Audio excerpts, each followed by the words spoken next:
When we started thinking about the special series of interviews I would conduct before signing off as host of Greater Boston, there was one person we knew we had to call. Roseann Sdoia stands out from the rest of the people on Emily's list. She's not a household name. She's never run for office. She hasn't written a book, at least not yet. But she made a lasting impression on me because of her resilience and her spirit. Roseann is here tonight, but first, here's a look back at her story. We first met Roseann Sdoia less than a month after she lost her right leg above the knee in the second blast at the Boston Marathon. So take me back to Marathon Day. What had you been doing earlier in the morning? Same thing I've done for like the last 15 years. It's been one of my favorite days in Boston. And I get a little emotional about it because I don't know if it'll be my favorite day next year. Her recovery was already well underway, her physical therapy in full swing.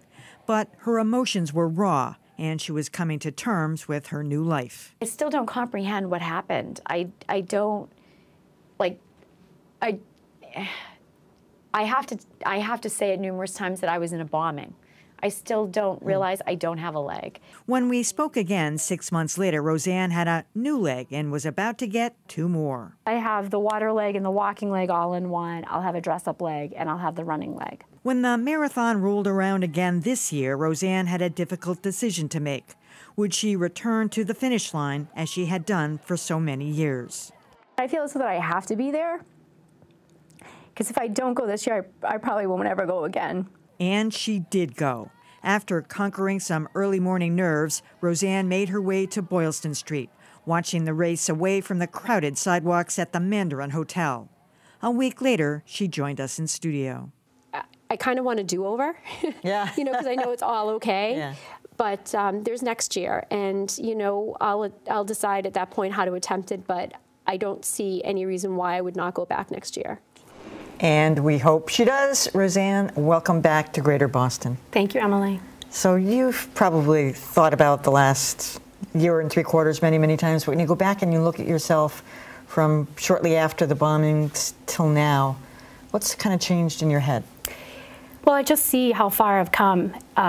You know, obviously back then I was on crutches, then I moved to getting the prosthetic, and I worked on perfecting my gait, and I feel like I'm getting almost back to normal. I know that the gait really bugged you. Have you? I've been working. The hitch, they call it, yes, whatever. the hitch, and I've been working very hard on it with Spalding, and it's just everybody comments how great it's gotten. So we're still working on it. It's a work in progress, but I think at some point in time you may not know that I have a prosthetic on if it's covered up. When I first met you, there were a lot of other people who had been very, very seriously hurt that were recovering at Spalding Rehab with you, and you all knew each other, and there was a lot of interaction. Do you stay in touch now? We do, and you know, some more than others in regards to just our friendships or relations that were formed, but as a whole, a few months ago I tried to get everybody together for lunch, and we talked about doing it again in January. Some people could make it, some couldn't, but I think that we all feel like there's a sense of camaraderie there, and that we really need each other to stay in touch and just see where everybody is, and really it's a bond that we've formed. I don't even know, it was a couple of weeks ago, maybe a couple of months ago, you ran a 5K, which was one of your goals. You sold that to me right out here, you are doing it. You told me you wanted to do that right after I met you. And I know that was one milestone, but you say, oh, the media, me, others, we focus on those things, but there's so many other things that you're still dealing with.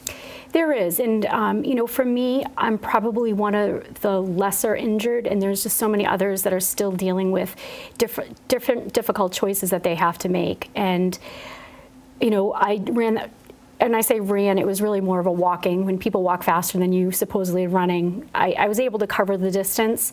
I haven't done it again since, but I do need to keep really working on that. My endurance is really low still, and you know, I can't do some of the stuff that I used to do before at this point in time, but it's really my goal to keep pushing, and also to help those that are making those difficult choices, to really support them as well. As I'm sure you know, the one fund that was set up to help victims of the bombing distributed more than $80 million. It's shutting down on December 15th. They're no longer going to accept donations. Anybody who wants to donate can do it. Have you been satisfied with that? Are you happy with what you've received from the fund? Emily, the way I look at it is that it's more money than I had before in regards to helping out with this situation. So I feel as though that we're just been so blessed by everybody's generosity with their donations and helping out any way that they can, whether it was $1 or, you know, a lot of money.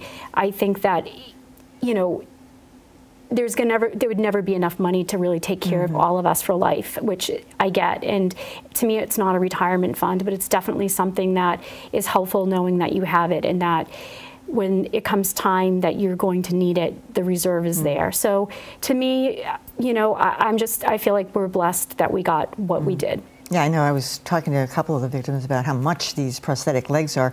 By the way, did you get all the ones you wanted? You wanted the dress-up leg? We're working on the dress-up still. That's been a work in progress. Describe what that is for people who don't know. So I want to get a leg that has a silicone cover that is identical to my left leg, skin tone-wise, and that, you know, whether I'm wearing capris or a longer skirt or dress, that when you look down, you won't see it being a mechanical leg.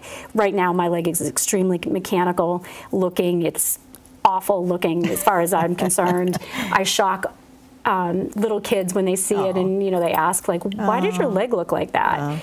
So I want to get one that's a little bit less noticeable in regards to how it looks. And but my upper limb has been really kind of still changing shape, but it's leveled off. So now we're in the process of working on getting that dress-up leg. So one of the good things that came out of the bombing for you was you met Mike. He was a first responder. Yes. And you've been dating. How's that going? It's going great, thank you.